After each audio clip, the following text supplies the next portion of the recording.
Yeah, it's you. How you doing, Cool. sir? It's a girl. My name is Chalice. Hey, sorry about that. Charlie? No, Chalice, like the cup that Jesus drank out of? The Oh, chalice? it's Chalice. Yeah, that's a pretty name, Chalice. Thank you very much. It's an honor to meet you. I've been listening to you for years. Hey, I have welcome quite to a the story, show. and I hope that people would really enjoy listening to it. I was Absolutely. thrown Let's into hear it it, Chalice. when I was I was 5 years old, and a dog bit me, and my dad was in the Navy, and I didn't know.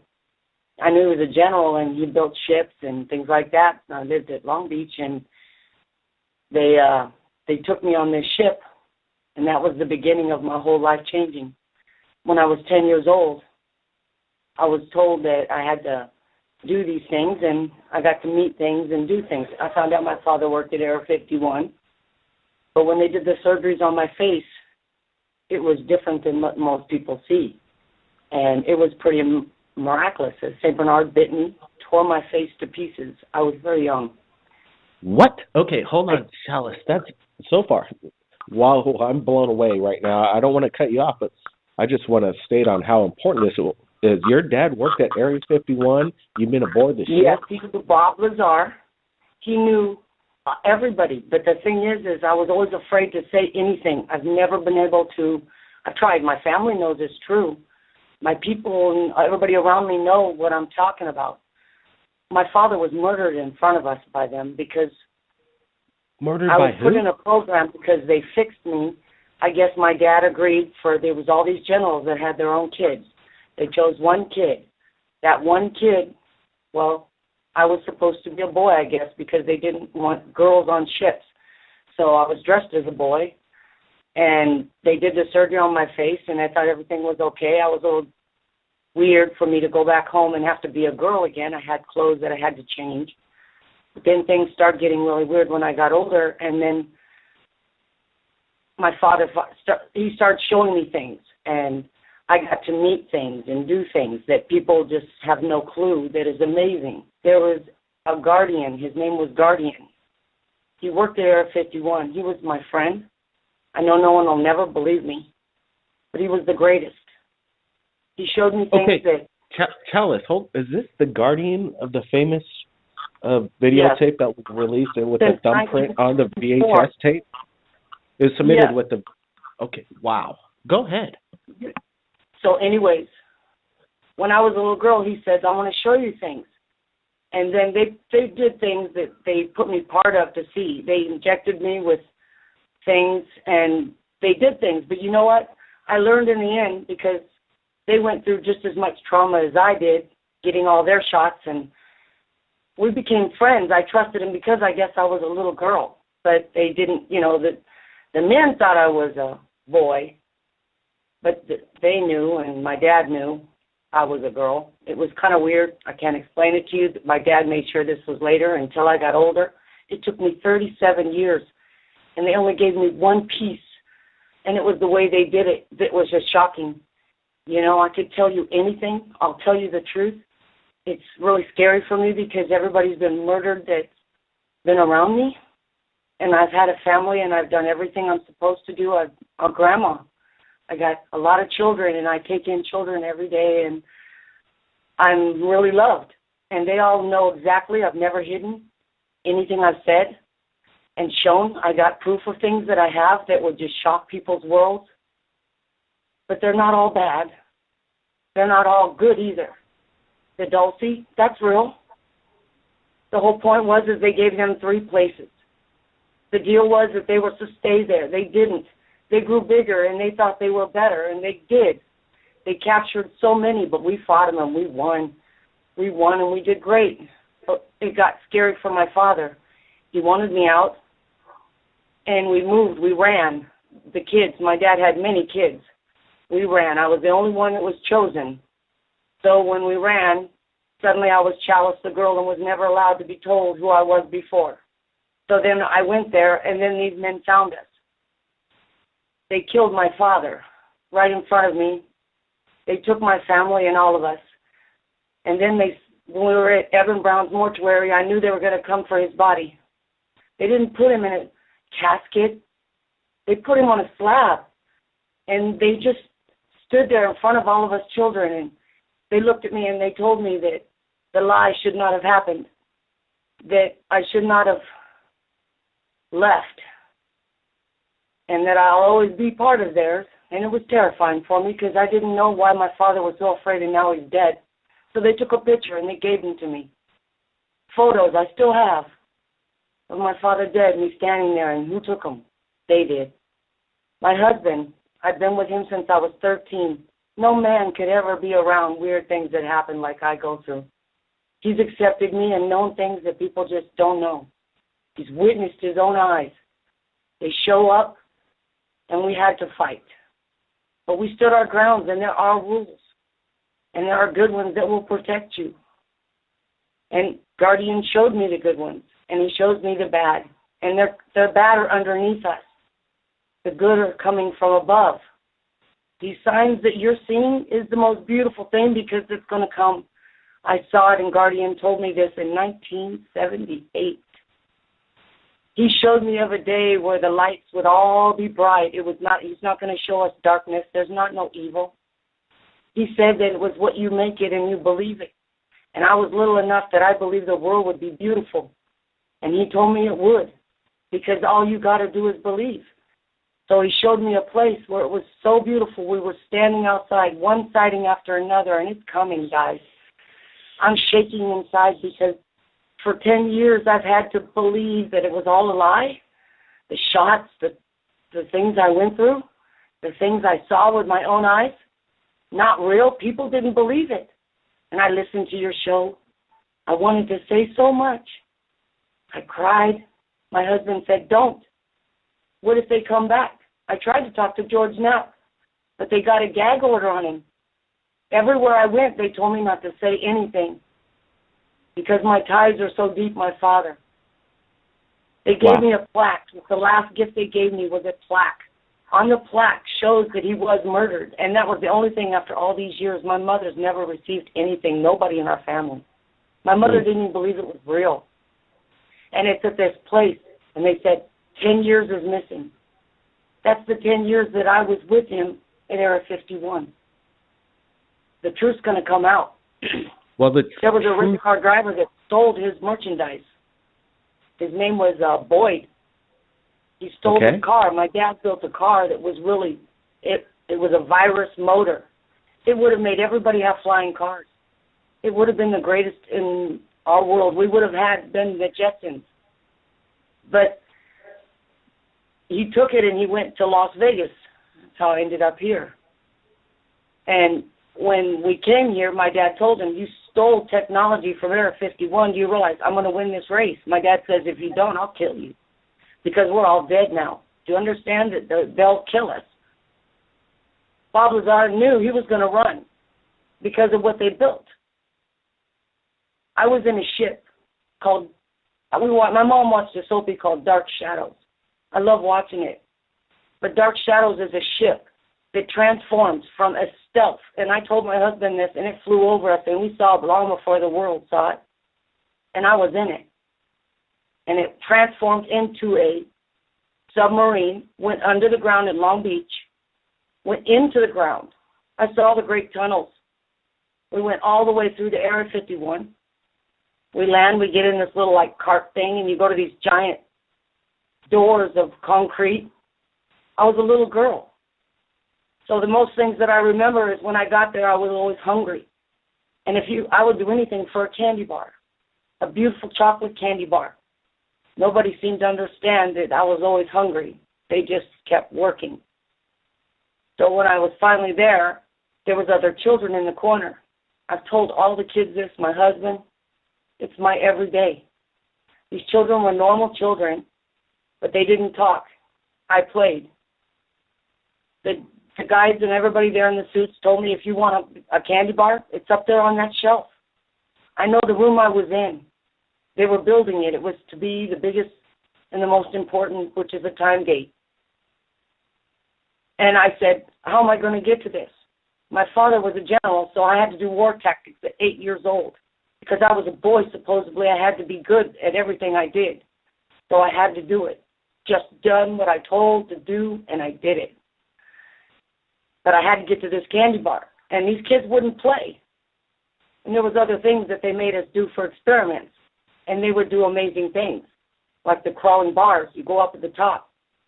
Well, I crawled all the way to the top, stood up. I'm the king of the mountain. I'm a human being. I'm awesome. And they just walked over the top like it was nothing. And I thought, why can't I do that? And then I went over and I said, okay, I want that candy bar. It matters to me. And I was always so scared. I had a problem. But I pushed over these gray blocks, and if you look at the picture I have, the gray blocks are there. They were bigger than me, but I pushed one, got the over very barely. I needed help. I couldn't get it any higher. It's going to take 3 of these big blocks that were the size of me. So I kept asking the children, please help me. One boy came over. And I tried to get up, and I climbed up to the top, and I still could not reach that candy bar. And I said, I'm really hungry, guys. Don't you understand? I really want it. It's a Hershey bar. And finally the boy was standing right next to me at the top. And I floated. I don't know how, but I grabbed the candy bar, and I kept thinking, I kept telling him, I'm going to give you some. I'll share. But in the back of my mind, I knew that I wasn't going to share that candy bar. I was going to eat all of it. And I got down to the last piece, and I was starting to get worried because I knew that if he was standing that close to me, he knew what I was thinking. And I told him, here, you could have the last piece. I can't do it. We're not that selfish, no matter how hungry we are. And he looked at me and smiled, and he said, see the wrapper? Like in my head, see the wrapper? Hold it up to your father. Tell him space station. And it happened. I went home that day, and I told the kids at my school. Everybody made fun of me. Nobody believed me. I was told by my teacher to shut up and sit down. They started drugging me with Ritalin. I had to take Ritalin in the morning. In the afternoon and at night, I was foaming at my mouth. I couldn't tell what was reality and what was not. So by the time I met my husband at 13 and they had just killed my father, I told him I was ready to give up. That they could kill my father, they could take over my world. What could I do to win? And then Guardian came to me again. He told me that he promised that he would never hurt me. Nobody, they would never let him hurt me. If there was a thing in the works, they were going to protect us all. Let me get this question in. Here. There's a few questions I have, and your story is incredible. I'm not going to hide anything. Thank you. I can tell right away that you're not trying to hide anything, and the truth is being told, in my opinion, right now. This is quite amazing what I'm listening to right now. So this is very compelling. We're getting some kind of feedback, static. I'm not exactly sure what it is. Maybe it's the information getting in. My question is, the Guardian. You met the Guardian. What's he like? Yes. What's his demeanor like? What kind of man Believe it or is? not. Did you want me to keep going? I'll wait. Yeah, what kind of man is the Guardian? Is he? He seems like he submitted this videotape to the world. It was one of the most watched videos. Nobody's ever taken claim to it, just along with that fingerprint to prove who he is. But wow, you met the Guardian. How old were you when you first met him? I was like 5, 6. And is he still alive today? Is he still alive? Yes. Yes. He is. The Guardian is alive. You know how I figured it out? It was, okay, when we went there, we had like a meeting the one day where we were out in the desert of where Area 51 is, and it was, they call it F4 or whatever. I had to wear a badge. You have to stay on the blue line. We went on the plane that day. It played only Neil Diamond, Coming to America, because it's kind of like the Alice in Wonderland when you're walking through the door. I remember all this because it was a fantasy of mine to jump through that hole, to know everything. It was addicting. And I got treatment where nobody else, everybody had it hard for them. They got smacked if they tried to talk to him. They got in trouble. But we were in a car. We were in the front in the desert. And in the desert, he was standing next to the car outside the window. The windows only went down halfway. And they told me, just sit in the back seat.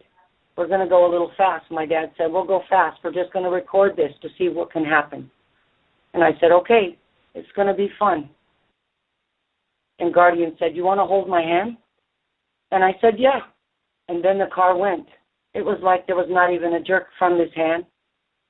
The car went up to 200 miles an hour, still no jerk from his hand. And then the car started to slow down, and they said he's already 200. There's no faster vehicle at this time. We're just going to let it go. He passed the test. He floated that fast. And then he said, I'll meet you back there, Charlie. I'll meet you back there. And he did. Now, years later, I met him again. But it was how it happened, you know, in Vegas. It was crazy because we were having it rough. And we needed our rent paid. So you go and you stand in line here, and we stood in line, and I thought, okay, you know, I mean, there's many people here. What's the odds of us getting help? And I have a lot of children. I take in a lot of children. I had to make sure they had a place to go. So as I'm standing there, suddenly here comes this man that I didn't recognize for so many years, because now I got my own children. And I kept saying in the back of my head it wasn't real. It was all fake, right? So then everybody told me, you know, and with the kids, you don't want to scare them, so you tell them, you know, he was my friend, and he was. So then the next thing I know, my son William is standing next to me, and the man walks up to me. I still didn't recognize him. He had long, curly black hair. He was short. I started to look in his eyes like I knew him, but I still didn't pinpoint. He said, come with me. I said, okay. So my son was scared because in Vegas, you know, it wasn't a good area, politely said. And yeah, I wasn't afraid. Yeah, I wasn't afraid. So I went in, and there's nothing in this office. Nobody. We walked past all these people, and they didn't even notice him. My son goes, that's so weird. There's nothing in the office but one little toy like on the desk. It's just like a desk, a chair, and that's it. So my son, you know, he's Transformer. He's been raised that I promised him all these things that I see in the future that we're going to have, that I saw when they made me do these things. They were beautiful, and they're ours. And it was ours all along, and they took it from us. And they don't want us to know it. And now it's coming. Guardian and them all came and told me. But it's been years, guys. Suddenly I'm at the pool. I've got 13 kids. Everything's normal. And this Apache helicopter, no reason in Las Vegas. My husband's working on a van with my older son. I'm in a complex. It's a gated community. There's thousands of people around me. They all start noticing. Why is there an Apache helicopter? It's like they were looking at me like, what's going to happen, you know? Like, what do they notice that it's me? They know it's me now and they found me again, or what's going to happen? Because we've ran from this for a long time. And the kids knew. My grandkids are smart. They say code red. They see it. They know what's going to happen. And my grandkids, they accept a lot more than the other kids because they didn't know how to accept it, and I didn't either then. But Willie was a lot older when he found out. Guardian wrote us a check right there. It was a welfare check. He signed the bottom of it, which means that he probably signs all the checks here in Las Vegas. And it shocked me that he handed me $650 to pay just my exact rent when I never said a word to him about what it was about. And then just before we leave, my son's still playing with this toy. It's a Transformer. And he says, hey, I'm from Mount Popo. I was born there. In the volcano, it always shows the face when it snows, the first snow of the face of us. The princess knows this is ours. This is from that place. Do not play with it. And my son was like, I'm sorry, sir. You know, and we're a little shaky. And he turns around and he goes, you still don't know me? And I went, Guardian. And he goes, nice to see you. Now live in peace. I'm watching over you. And that's the only things that I've ever seen until recently. And then they came to me. And they said, I want to see you. Well, I was scared because, you know, It's either all fake or it's all I'm crazy, right? For 10 years, I'm crazy. Nana, shut up. Don't say nothing. No one will believe you.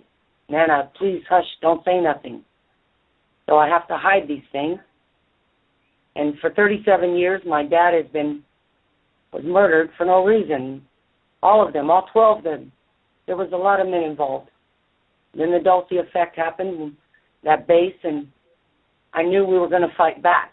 So there is evil below us. And yeah, we can win. But there's much more out there. Star Trek to me is real. I grew up believing that we were all going to be part of this great realm of higher beings than we are.